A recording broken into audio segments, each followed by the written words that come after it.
அதான் நல்லது மட்டும் சொல்ல மாட்டாங்க, இன்னும் நிறைய இருக்குது. நான் ஏதாவது ஒரு அழுகிற காட்சி வந்தால் கூட ஏன்டா ஆட்டோகிராஃப் சேரன் மாதிரி அழுகிறேன்பாங்க.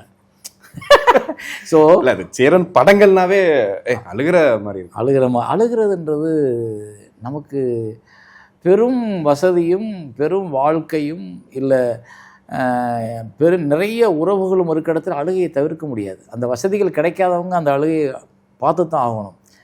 ஸோ வறுமை, உறவு சார்ந்த ஒரு பெரிய பிடிப்பு, ஒரு குடும்பத்துக்குள்ள ஒரு நல்ல பிடிப்பு, நிறைய அண்ணன் தம்பிங்களோட பிறந்தவங்க, தங்கச்சிங்களோட பிறந்தவங்க, அப்பாவோட உழைப்பு தெரிஞ்சவங்க, அப்பாவோட பிரிவை உணர்ந்தவங்க எல்லாத்துக்கும் அழுகை வரும்.